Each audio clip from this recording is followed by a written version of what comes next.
اعوذ باللہ من الشیطان الرجیم بسم اللہ الرحمن الرحیم۔ حدیث رسالۃ الحقوق کہ جس کے اندر امام نے انسان جب معاشرے میں مختلف لوگوں سے پیش آتا ہے، مختلف لوگوں سے ملتا ہے، تو کیا کیا اس کی گردن پہ دوسروں کے حقوق ہیں اور وہ کیا ہیومن رائٹس ہیں جو اسلام نے انسان کے اوپر لازم قرار دی ہیں، اس حدیث میں امام نے اس انداز سے بیان کیے۔ اور اسی حدیث کے سلسلے میں تیسری کڑی آپ کے سامنے پیش کر رہے ہیں، جس کے اندر امام اب بیان کر رہے ہیں کہ انسان کے افعال کے حقوق کیا ہیں۔ پہلے مرحلے میں انسان نے اللہ کا حق کو بیان کیا، پھر انسان کے اپنے نفس کے حق کو بیان کیا جو مختلف اعضاء و جوارح کی صورت میں تقسیم ہو گیا۔ اس کے بعد امام بیان کر رہے ہیں کہ خود تمہاری جو عبادات تم انجام دیتے ہو اور یہ جو تم افعال انجام دیتے ہو، ان کا کیا مقام و منزلت ہے، ان کے کیا حق ہے جو اللہ نے تمہارے اوپر قرار دیا ہے۔ اور یہاں پہ ہمیں ان عبادات کے حقوق بھی معلوم ہو جائیں گے اور ان عبادات کی روح بھی معلوم ہو جائے گی کہ کس انداز سے انسان ان کو انجام دے کہ خدا کی بارگاہ میں بہترین انداز سے ادا ہو سکے۔ پہلا امام جو حق بیان کرتے ہیں وہ نماز کا حق، اما حق الصلاۃ فان تعلم انها مفادۃ الی اللہ، کہ نماز کا پہلا حق کیا ہے کہ تم جان لو کہ یہ ایک رسالہ ہے، یہ ایک پیغام ہے جو خدا کی جانب تم بھیج رہے ہو۔ یعنی خود یہ احساس انسان کے اندر نماز کی اہمیت کو اجاگر کرے گا، نماز کے لیے تواضع اور خشوع اور خضوع کو پیدا کرے گا کہ انسان جب کسی بڑے کے سامنے، کسی عظیم کے سامنے، کسی ایسی شخصیت کے سامنے کہ جو بہت زیادہ صاحب قدرت ہو، بہت زیادہ صاحب اختیار ہو، جب یہ انسان اس کے سامنے جاتا ہے تو خود بخود اس کے جسم کے اوپر، اس کے اعضاء و جوارح کے اوپر ایک تواضع کی کیفیت ہے جو طاری ہوتی ہے۔ بس یہ نماز کیا ہے؟ یہ نماز وہ شے ہے کہ جو خدا کی بارگاہ میں تمہاری پہنچ رہی ہے۔ اب جیسی تمہاری کیفیت ہوگی اسی کیفیت میں نماز خدا کی بارگاہ میں پہنچے گی۔ وَأَنَّكَ قَائِمٌ بِهَا بَيْنَ يَدَيِ اللَّهِ، اور یہ نماز وہ شے ہے کہ جس کے ذریعے سے تم خدا کی بارگاہ میں قیام کرتے ہو، یعنی تم اس نماز کے ذریعے سے خدا کی بارگاہ میں کھڑے ہوئے ہو۔ تو جیسا خدا کی عظمت کا احساس تمہارے دل میں ہوگا، خود بخود نماز کی ویسی ہی کیفیت ڈھلنے لگے گی، اور ایک جہاں تم خدا کی عظمت کو اپنے ذہن میں اجاگر کرو گے، خود تمہاری نماز کی کیفیت بہترین ہونے لگے گی۔ فَإِذَا عَلِمْتَ ذَلِكَ، جب تمہیں یہ چیز معلوم ہو جائے کہ یہ اللہ کی جانب بھیجا ہوا پیغام ہے، اس کے ذریعے سے تم خدا کی بارگاہ میں قیام کرتے ہو، كُنْتَ خَلِيقًا أَن تَقُومَ فِيهَا مقام الدلیل، نتیجہ کیا ہوگا کہ انسان، امام بیان کریں کہ تم جو مخلوق کے انداز سے، اس انداز سے کھڑے ہو گئے، مخلوق کے انداز سے کہ مقام الدلیل، کہ انتہائی پست ہو اور خدا کی بارگاہ میں ہو، یعنی نماز میں تمہاری کیفیت یہ ہو جائے گی۔ الراغب الراہب، کیفیت کیا ہوگی کہ تم نماز کی جانب رغبت رکھتے ہوگے، کیونکہ انسان بہت پسند کرتا ہے، انسان کی فطرت کے اندر اللہ نے یہ چیز رکھی ہے کہ کسی بھی صاحب قدرت سے ملاقات کو پسند کرتا ہے۔ تو تمہاری کیفیت کیا ہوگی؟ خدا جو کہ جس سے زیادہ کوئی صاحب قدرت نہیں ہے، اس کی بارگاہ میں نماز کے لیے تم رغبت رکھو گے۔ الراہب، لیکن کیفیت کیا ہوگی؟ خوف بھی ہوگا۔ الخائف الراجی، دونوں کیفیت موجود ہوں گی، کیونکہ تم نے خدا کو خالق مانا ہے اور تم مخلوق کی حیثیت سے جا رہے ہو۔ تو کیا کیفیت ہوگی؟ راہب، ایک روب ہوگا تمہارے دل کے اندر، ایک خوف ہوگا، الخائف، لیکن راجی، لیکن امید بھی ہوگی تمہیں، کیونکہ تم اس کے سامنے ہو جو خدا ہے۔ المسکین المتضرع، تمہاری کیفیت کیا ہوگی کہ تم عاجز ہوگے اور انکساری بھی دکھا رہے ہوگے جب تم خدا اس کیفیت کے ساتھ، اس نظریے کے ساتھ نماز میں جاؤ گے۔ المعظمی من قام بین یدیہ بالسکون، تم تعظیم کر رہے ہوگے، انسان کے اوپر ایک تعظیم کی کیفیت طاری ہوگی۔ کس خاطر؟ اس خاطر کہ جس کے سامنے یہ کھڑا ہوا ہے بالسکون، سکونیت کے ساتھ، یعنی نماز میں خاص طور پہ انسان اضطراب میں نہ ہو، بلکہ نماز میں کس کیفیت میں ہو؟ ایک سکون کی کیفیت میں ہو۔ والاطراق، نگاہیں تمہاری جھکی ہوئی ہوں گی۔ وخشوع الاطراف واللین الجناح، تمہارے بازو، اعضاء و جوارح یہ کیا جھکے ہوئے ہوں گے، ان کے اندر ایک خشوع کی کیفیت ہوگی۔ اور لہٰذا یہ تمام وہ کیفیات ہیں جو نماز میں ہمیں بیان کی گئیں کہ انسان اس انداز سے نماز پڑھے کہ کاندھے جو ہیں وہ جھکے ہوئے ہوں۔ وحسن المناجات لہ فی نفسہ، اور اپنے نفس کے اندر اللہ سے بہترین انداز سے مناجات کر رہے ہوگے، بہترین انداز سے پکار رہے ہوگے کہ تمہیں احساس ہوگا اس چیز کا کہ میں مخلوق اور خالق کے سامنے موجود ہوں۔ والطلب إليه في فقاك رقبتك التي أحاطت به خطيئتك واستهلكتها ذنوبك. اور کیفیت کیا ہوگی؟ انسان ایک تو مناجات کو بہترین انداز سے ادا کر رہا ہوگا. یہ تمام وہ کیفیات ہیں کہ جو ہمارے اس سوال کو بھی حل کرتی ہیں کہ کس طریقے سے بہترین نماز پڑھی جائے. اور اس کے بعد امام کیا بیان کرتے ہیں کہ تم جب اس انداز سے خدا کی بارگاہ میں نماز پڑھ رہے ہوگے تو اپنی آزادی کے لیے دعا کر رہے ہوگے، اپنی آزادی کو طلب کر رہے ہوگے. کس چیز سے آزادی؟ وہ کون سی چیز ہے جو انسان کو غلام بناتی ہے؟ التی احاطت بھی خطیئتک، یہ جو تمہاری خطاؤں نے، یہ جو تمہارے گناہوں نے تمہیں گھیرے ہوئے ہے اور تمہیں گویا پابند بنا دیا ہے، تم اس سے خدا کی بارگاہ میں آزادی کو طلب کر رہے ہوگے. اور جو تمہارے گناہوں نے تمہیں ہلاکت تک پہنچا دیا ہے اور جو تمہارے گناہ تمہارے لیے ہلاکت کو طلب کرتے ہیں، تم اس چیز سے خدا کی بارگاہ میں پناہ مانگ رہے ہوگے، طلب کر رہے ہوگے کہ پالنے والے مجھے اس سے نجات عطا کر. وَلَا قُوَّةَ إِلَّا بِاللَّهِ، اور کوئی قدرت اور طاقت نہیں ہے سوائے اللہ کے. اس کے بعد امام روزے کے حق کو بیان کرتے ہیں. اما حق الصوم فَأَن تَعْلَمْ، روزے کا حق کیا ہے کہ تم جان لو. أَنَّهُ حِجَابٌ ضَرَبَهُ اللَّهُ عَلَى لِسَانِكَ وَسَمْعِكَ وَبَصَرِكَ وَفَرْجِكَ وَبَطْنِكَ، کہ روزہ، حقیقت روزہ کیا ہے، روح روزہ کیا ہے، اور یہی جاننا اس کا حق ہے. وہ کیا؟ کہ تم جان لو اللہ نے اس کو بیان کیا، اللہ نے اس کو لاگو کیا. کس چیز کے اوپر؟ صرف کیا تمہارے بطن کے اوپر لاگو کیا ہے یا صرف تمہارے منہ سے کھانے کے اوپر لاگو کیا؟ نہیں، یہ ایک ایسا حجاب ہے، یہ ایک ایسا پردہ ہے جو تمہاری زبان کے اوپر بھی ہے، جو اللہ نے زبان کے لیے بھی بیان کیا، جو تمہارے کانوں کے اوپر بھی بیان کیا گیا، جو تمہاری آنکھوں پہ بھی بیان کیا گیا، جو تمہاری شرمگاہ کے اوپر بھی بیان کیا گیا، جو تمہارے پیٹ کے اوپر بھی بیان کیا گیا. یہ حجاب کس چیز سے ہے؟ حجاب یعنی ایک چیز جو دوسری چیز کو جدا کر رہی ہو. لیسترک بہ من النار، یہ حجاب ہے کس چیز سے؟ یہ حجاب ہے اس چیز سے کہ تمہیں آتش جہنم سے دور رکھے. یعنی اللہ نے روزے کو ایک حجاب قرار دیا، کس کے درمیان؟ تمہارے درمیان اور آتش جہنم کے درمیان. اگر تم اس کو حجاب کی طرح سے لوگے تو یہ تمہارے لیے حجاب بن جائے گی.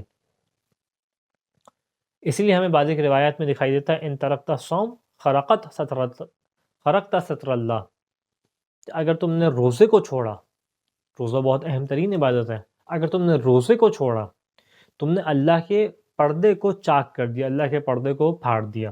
اگر تم نے روزے کو روکا تو اہم ترین عبادت اس اعتبار سے. اس کے بعد امام بیان کرتے ہیں ہاکذا جاء فی الحدیث، اسی انداز سے جو ہے حدیث میں آیا ہے الصوم جنۃ من النار، کہ روزہ جو ہے وہ ایک ڈھال ہے جہنم کے لیے. یعنی روزہ ایک ایسا حجاب ہے، روزہ ایک ایسی ڈھال ہے کہ جس کو اگر تم اوڑھ لو تو تم آتش جہنم سے بچ جاؤ گے. فَإِن سَكَنَتْ أَطْرَافُكَ فِي حَجَبَتِهَا رَجَوْتَ أَن تَكُونَ مَحْجُوبًا، اگر تمہارے اعضاء و جوارح، اگر تمہارے اطراف اس حجاب اور روزے کے جو حجابات بیان ہوئے ہیں اس کے اندر جا کے ساکن ہو گئے تو تم رجوت ان تکون محجوبا، تم اس بات کی تمنا کرو گے کہ تم محجوب ہو جاؤ. یعنی کیا مطلب؟ تم اس حجاب میں چلے جاؤ. یعنی کیا مطلب؟ جب تم قیامت میں آؤ گے تو تم اس بات کو تمنا کرتے آؤ گے کہ میں اسی حجاب کے اندر محفوظ رہوں. گویا امام یہ بیان کر رہے ہیں وَإِن تَرَكْتَ تَرَكْتَهَا تَضْطَرِبُ فِي حِجَابِهَا، لیکن اگر تم نے روزے کو چھوڑ دیا، اگر تم نے اس کو بطور حجاب لے لیا جو اللہ نے تمہاری زبان پہ لگایا، تمہارے پیٹ پہ لگایا، تمہارے کانوں پہ لگایا، تمہاری آنکھوں پہ لگایا، یعنی اس کو اس طریقے سے بطور حجاب لیا کہ اب روزہ صرف تمہارے کھانے پینے کا نہیں بچا، بلکہ روزہ جو ہے وہ زبان کے ساتھ ساتھ کانوں کا بھی ہو گیا، آنکھوں کا بھی ہو گیا، پیٹ کا بھی ہو گیا، شرمگاہ کا روزہ بھی ہو گیا. ان تمام چیزوں کو تم نے جو ہے وہ ان تمام چیزوں کے اوپر تم نے عمل کیا تو تم حجاب کے اندر آ جاؤ گے اور تم اس بات کو چاہو گے کہ تم حجاب کے اندر باقی رہو، کیونکہ یہ حجاب ہوگا جو تمہیں آتش جہنم سے بچا رہا ہوگا. یعنی روزہ گویا اگر اس انداز سے انسان رکھے کہ واقعا ان تمام حرام چیزوں سے بچے تو یہ پروٹیکٹیو لیئر بن جائے گا اس کے درمیان اور آتش جہنم کے درمیان.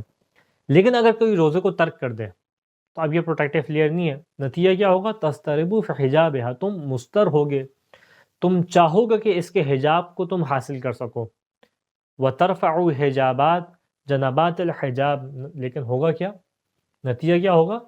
کہ اس حجاب کے اطراف تم سے اٹھ جائیں گے، تم سے بلند ہو جائیں گے، کیونکہ تم نے اس کے حجاب کا لحاظ نہیں رکھا، تو اس کا حجاب بھی اب تمہارے لیے باقی نہیں رہے گا، اور تم مستر ہوگے اس کے حجاب کی جانب، تم چاہ رہے ہو کہ یہ حجاب تمہیں مل جائے.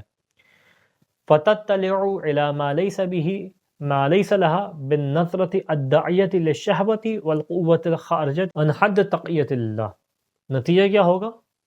کہ تم اس چیز سے، یعنی روزے کے ذریعے سے جو تمہیں حجاب ملنا تھا، تم جب حجاب کے طور پہ اس کو نہیں لوگے تو یہی اس کے ذریعے سے تم اس چیز تک پہنچو گے جہاں تک تمہیں نہیں پہنچنا تھا. اور وہ کیا چیز ہے؟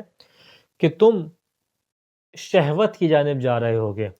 اور کس چیز کی جانب جا رہے ہوگے؟ اس چیز کی جانب جا رہے ہوگے جو تمہیں پکار رہی ہوگی شہوت کی جانب، اور اس قوت کی جانب کہ جو تمہیں اللہ کے تقوی سے دور کر دے گی. حد تقیت اللہ، یہ جو حد تقیت اللہ ہے، یعنی وہ حدود کے جہاں اللہ کا تقوی بیان ہوا ہے، اس حدود سے تمہیں باہر کرنے والی شے کی جانب تم پہنچ جاؤ گے. لم تعمن ان تخرج الحجاب وتخرج منہ، اور تم اس چیز کے امان میں نہیں ہوگے کہ یہ حجاب جو ہے وہ پارا پارا ہو جائے، یہ حجاب پھٹ جائے. حجاب کے پھٹنے کا نتیجہ کیا ہوگا؟ کہ آتش جہنم تم تک پہنچ جائے گی اور تم اس حجاب سے باہر نکل جاؤ. ولا قوت الا باللہ، اور کوئی قدرت اور طاقت نہیں ہے سوائے اللہ کے. یعنی اس سے ہمیں سمجھ میں آیا کہ روزہ ایک ایسی شے ہے کہ جیسے اللہ نے صرف دو باتیں امام نے بیان کی ہیں. ایک جانب پہلو یہ ہے کہ اللہ نے صرف کھانے پینے کے اوپر لازم نہیں کیا، بلکہ روزہ ایک ایسی شے ہے کہ جو کان کے اوپر بھی ہے، آنکھ کے اوپر بھی ہے، زبان کے اوپر بھی ہے، شرمگاہ کے اوپر بھی ہے، اور شکم کے اوپر بھی ہے. ایک روزے کا پہلو یہ ہے. دوسرا پہلو کیا ہے کہ یہ آتش جہنم سے انسان کے لیے ڈھال قرار دیا گیا ہے. آتش جہنم سے اللہ نے اس کو حجاب قرار دیا ہے، اور انسان جیسے اس حجاب کو پھاڑے گا، اس حجاب کو توڑے گا، نتیجہ یہ ہوگا آتش جہنم تک پہنچے گا، اور یہ مستر ہوگا اس موقع پہ کہ اس کو یہ حجاب مل سکے. اس کے بعد امام حق بیان کرتے ہیں صدقے کا. اما حق الصدقہ فان تعلم انہا ذخرک عند ربک. صدقے کا حق کیا ہے؟ صدقے کی روح کیا ہے؟ کہ صدقے کی روح یہ ہے کہ تم یہ جان لو کہ یہ تمہارا خزانہ ہے جو تم نے اللہ کے حوالے کیا ہے. یعنی گویا ایک امانت ہے، تمہارے ہاتھ سے جو جا رہا ہے تو یہ ختم نہیں ہو رہا. جس طریقے سے انسان اگر بینک اکاؤنٹ میں پیسے جمع کراتا ہے تو یہ تو نہیں کہتا کہ میرے پیسے نہیں رہے، بینک کے پیسے ہو گئے. نہیں، ایسا نہیں ہوتا. اپنے ہی پیسے ہیں وہاں پہ رکھوائے ہیں، مشکل میں جب ضرورت پڑے گی تو مل جائیں گے. تو اسی انداز سے جو صدقہ ہے تمہارا ایک خزانہ ہے، تمہارا ذخیرہ ہے جو تم نے اللہ کے پاس رکھوا دیا ہے. وَوَدِيعَتُكَ الَّتِي لَا تَحْتَاجُ إِلَى الْأَشْهَادِ، اور یہ ایک ایسا خزانہ ہے، یہ ایک ایسی ودیعت ہے، یہ ایک ایسی امانت ہے کہ جس کو گواہی کی ضرورت نہیں ہے. انسان دنیا میں جب کسی کو کوئی شے دیتا ہے تو دیتے ہوئے ہمیشہ کسی کو گواہ قرار دیتا ہے کہ بھائی میں جب یہ آپ کو اس چیز دے رہا ہوں تو کوئی گواہ ہو تاکہ جب میں آپ سے طلب کر سکوں تو یہ گواہی دے کہ ہاں میں نے آپ کو دی تھی. لیکن کیونکہ یہ اللہ کی بارگاہ میں دیا جا رہا ہے تو یہ ایک ایسی امانت ہے کہ جس کے لیے کسی قسم کی گواہی کی ضرورت نہیں ہے. فَإِذَا عَلِمْتَ ذَلِكَ، جب تمہیں معلوم ہو جائے کہ صدقہ کی یہ حیثیت ہے کہ ایک جانب یہ تمہارا خزانہ ہے، تمہارا ذخیرہ ہے، دوسری جانب یہ ایک ایسی امانت ہے جس کے لیے گواہی کی ضرورت نہیں ہے. اگر تمہیں یہ دو چیزیں معلوم ہو جائے، كُنْتَ بِمَا اسْتَوْدَعْتَهُ سِرًّا أَوْثَقُ مِمَا اسْتَوْدَعْتَهُ عَلَانِيَةً، پس وہ چیز کہ جو تم اللہ کی بارگاہ میں امانت کے طور پہ دے رہے ہو، ودیعت کے طور پہ دے رہے ہو، اور خاموشی سے دے رہے ہو، چھپ کے دے رہے ہو، جو ہے وہ خاموشی کے انداز سے دے رہے ہو، یہ زیادہ باوثوق ہوگا، یہ زیادہ اعتماد والا ہوگا اس چیز کی نسبت جو تم اعلانیہ طور پہ دو. یعنی دو کیفیتیں ہمارے پاس صدقے کی، ایک دفعہ لوگوں کو دکھا کے دیا جا رہا ہے، ایک دفعہ خاموشی سے دیا جا رہا ہے. کہیں جو خاموشی سے دیا جا رہا ہے یہ زیادہ باوثوق ہے، اس سے زیادہ با اعتماد ہے. کس سے؟ کہ جو سب کے سامنے دیا جا رہا ہے. وَكُنْتَ جَدِيرًا أَن تَكُونَ أَسْرَرْتَ عِلَيْهِ أَمْرًا أَعْلَنْتَهُ، اور تم اس چیز کے اہل ہو جاؤ گے، تم اس قابل ہو جاؤ گے کہ اس چیز کو چھپاؤ جس چیز کو تم اعلانیہ طور پہ کرتے تھے. دونوں طریقے سے صدقہ جو ہے وہ قابل قبول ہے. ایسا نہیں ہے کہ جو اگر سب کے سامنے صدقہ دے رہا ہے تو اس کا عمل باطل ہو گیا، نہیں، یا جو سب کے سامنے چھپا کے دے رہا ہے اس کا عمل ختم ہو گیا، نہیں، دونوں کے عمل قابل قبول ہیں، لیکن ہاں وہ عمل کے جو سرن دیا جا رہا ہے، وہ عمل کے جو پوشیدگی کے ساتھ دیا جا رہا ہے وہ صدقہ، یقیناً وہ زیادہ افضلیت رکھتا ہے، کیونکہ اس کے اندر صرف آپ اور خدا شامل ہے، اس کے علاوہ کوئی اور شامل نہیں ہے کہ جس کو نیت کے اندر داخل کیا جا سکے۔ تو امام کیا بیان کر رہے ہیں کہ یہ زیادہ باعتماد ہوگا صدقہ۔ اس کے بعد امام بیان کرتے ہیں وَكَانَ الْأَمْرُ بَيْنَكَ وَبَيْنَهُ فِيهَا سِرًّا عَلَى كُلِّ حال، اور تمام حالات کے اندر یہ امر تمہارے اور اللہ کے درمیان کیا ہوگا؟ ایک راز ہوگا۔ لم تظہر علیہ فیما استودعته منها بالاشحاد الاسماء والابصار علیہ بها، اور جب تم نے اس انداز سے دیا ہے تو یہ تمہارے اور اللہ کے درمیان ایک تو راز ہے، ایک تو چھپا ہوا ہے، اور اگرچہ تم نے اس کے اوپر کسی کو گواہ بھی قرار نہیں دیا، یعنی جب انسان اللہ کو دے رہا ہے تو کسی کو گواہ قرار نہیں دے رہا، بس اللہ کے نام پہ دے رہا ہے اور اللہ خود اس کے لیے گواہ ہے۔ کأنہا اوثقوا فی نفسک، یہ اسی انداز سے جس طریقے سے گویا تم نے اپنے پاس پیسے رکھو، انسان جب اپنے پاس پیسے رکھتا ہے، اپنے پیسے الماری میں رکھتا ہے، کسی مقام پہ رکھتا ہے، تو کسی کو گواہ تو قرار نہیں دیتا کہ بھائی گواہ رہنا، میں اپنے پیسوں کو الماری میں رکھ رہا ہوں، نہیں، کیونکہ اپنے نفس کے اوپر اس کو اعتماد ہے، اپنے اوپر اس کو یقین ہے کہ جو میں نے دیا ہے وہ کم از کم میرے اپنے لیے، میں اپنے آپ سے تھوڑی دھوکہ کروں گا۔ اب تم خدا کے حوالے کر رہے ہو اس کو، تو تمہیں گواہی کی ضرورت نہیں ہے کہ تم اس پیسے کو، اس مال کو خدا کے حوالے کر رہے ہو۔ وَكَأَنَّكَ لَا تَثِقُ بِهِ فِي تَعْدِيَةِ وَدِيَتِكَ عِلَيْكَ، اور جب تم اس صدقے کو خدا کے حوالے کر رہے ہو تو یہ اس طریقے سے ہے کہ گویا تمہیں گواہ بنانے کی کسی کو ضرورت نہیں ہے، اور کوئی ایسے ضرورت نہیں کسی شخص کو گواہ بناؤ کہ جو آ کے مکر جائے، کیونکہ انسان گواہ کب بناتا ہے؟ انسان گواہ جب بناتا ہے کہ جب اس کو خوف ہو کہ سامنے والا ممکن ہے کہ کسی موقع پہ آ کے اپنی بات سے روگردانی کر لے، تو لہٰذا کوئی گواہ ہو، یہ گواہ کیا کام کرے گا؟ یہ گواہ آ کے جب یہ سامنے والا شخص اپنی بات سے پھر رہا ہوگا تو یاد دلائے گا کہ ہاں بھائی تم نے یہ بات کہی تھی، تم نے اس بات کا اقرار کیا تھا، میں گواہ ہوں کہ تم نے اس کے شخص سے پیسے لیے تھے، تو یہ گواہ یہ کام کرتا ہے۔ اب لیکن خدا کے ہاں ایسا معاملہ نہیں ہے، خدا کے ہاں معاملہ اس طریقے سے نہیں ہے کہ یہاں پہ ہم نے مکرنے کا خوف ہو، خدا مکر جائے گا، نہیں، خدا جو کائنات سے بے نیاز ہے وہ بیٹھا ہے تمہیں ثواب دینے کے لیے، اگر تم اس کے حوالے کرو تو تمہیں گواہ کی ضرورت نہیں ہے۔ ایک اس کا اثر یہ ہوگا، اگر تمہیں معلوم ہو جائے کہ صدقہ تمہارا خزانہ ہے، تمہارا ذخیرہ ہے، اور تمہیں گواہی کی ضرورت نہیں ہے، پہلا اثر کیا ہوگا؟ تم لوگوں کو دکھا کے نہیں دو گے بلکہ خاموشی سے دو گے۔ دوسرا اثر کیا ہوگا؟ ثم لم تن بہا علی احد، اور اس کے بعد تم امتنان نہیں کرو گے، تم کسی کے اوپر احسان نہیں جتاؤ گے۔ یعنی بعض اوقات کیا ہوتا ہے ہمارے یہاں، جب کسی کو صدقہ دیا جاتا ہے تو یہ شخص جو صدقہ دے رہا ہے یہ گویا اپنے نفس کے اندر اور دوسروں کو دکھلانے کے لیے جس کو صدقہ دے رہا ہوتا ہے اس کے اوپر احسان جتلا رہا ہوتا ہے کہ میں نے تمہیں مال دیا، لیکن جب تم اس بات کا احساس کرو گے کہ تمہارا ذخیرہ ہے جو خدا کی بارگاہ میں جا رہا ہے، تو تم کسی کے اوپر احسان نہیں جتاؤ گے۔ انسان جب بینک میں جا کے اپنے پیسے رکھواتا ہے تو بینک والوں کے اوپر احسان نہیں جتاتا کہ میں نے اتنے پیسے آپ کے پاس رکھے ہیں، نہیں، وہ جو تمہارے پیسے ہیں وہ آپ کی ہی پیسے ہمارے پاس حفاظت کے لیے، مثال کے طور پہ۔ تو اب جب تم خدا کی بارگاہ میں اس صدقے کو دے رہے ہو تو تمہیں کسی قسم کے احسان کی پھر ضرورت نہیں پڑے گی، تم کسی کو احسان نہیں جتاؤ گے۔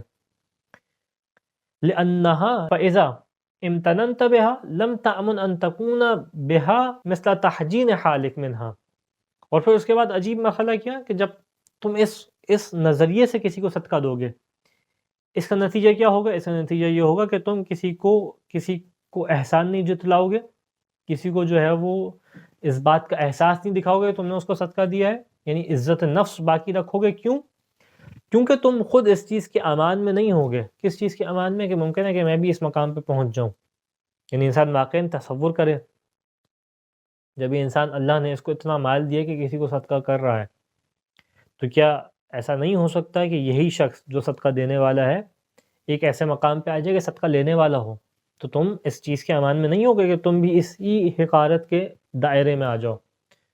تو لہٰذا جب تم اس چیز کے امان میں نہیں ہوگے تو خود بخود تم کسی کو ذلیل نہیں کرو گے، تمہیں خوف ہے کہ ممکن ہے کل میں بھی اس کے مقام پہ ہوں اور جب مجھے کوئی صدقہ دے تو مجھے بھی اس انداز سے ذلیل کیا جائے، میرے اوپر بھی اس انداز سے احسان کو جتلایا جائے۔ اِلیٰ مَن مَنَنْتَ بِهِ، جس کے اوپر تم نے احسان کیا ہے، لِأَنَّ فِي ذَلِكَ دَلِيلًا عَلَىٰ أَنَّكَ لَمْ تُرِضْ نَفْسَكَ بِهَا وَلَوْ أَرَدْتَ نَفْسَكَ بِهَا لَمْ تَمْتُنَّ بِهَا عَلَىٰ أَحَدٍ۔ کیونکہ صدقے کے اندر اور اس احسان جتلانے کے اوپر کس جانب رہنمائی ہے؟ اس کی رہنمائی اس جانب ہے کہ تم اس بات سے امن میں ہو، یعنی انسان جب کسی کو صدقہ کرے اور صدقہ دیتے ہوئے احسان جتلائے، کسی کے اوپر احسان کا اظہار کرے کہ میں آپ کے اوپر احسان کر رہا ہوں، تو یہ احسان جتلانا، یہ اس طریقے سے سامنے والے کو ذلیل کرنا، یہ اس بات کی علامت ہے کہ اس بات کی کہ میں اپنے نفس کو اس کے مقام پہ نہیں دیکھ پا رہا، اور گویا انسان جو ہے وہ اپنے شخصیت کو اس مقام پہ دیکھ رہا ہے کہ میرے اوپر یہ وقت نہیں آ سکتا۔ وَلَوْ أَرَدْتَ نَفْسَكَ بِهَا، لیکن اگر تم شخص اپنے نفس کو اس منزلت پہ رکھے کہ ہاں ممکن ہے میں بھی انسان ہوں، وہ بھی ایک انسان ہے، اس کے آج حالات خراب ہیں، میں اس کی مدد کر رہا ہوں، کل میرے بھی حالات خراب ہو سکتے ہیں، تو اگر انسان اس طریقے سے دیکھے گا تو کبھی اس کو احسان نہیں جتلائے گا۔ اس کے بعد جو امام نے حق بیان کیا جس عبادت کے بارے میں، وہ ہے قربانی۔ اما حق الحدی، یعنی وہ انسان جو قربانی ہم جانور کو ذبح کر کے خدا کی بارگاہ میں پیش کرتے ہیں، اس کا حق کیا ہے؟ فَأَن تُخْلِصَ بِهَا الْإِرَادَةَ إِلَىٰ رَبِّكَ وَالتَّعَرُّضَ لِرَحْمَتِهِ وَقُبُولِهِ۔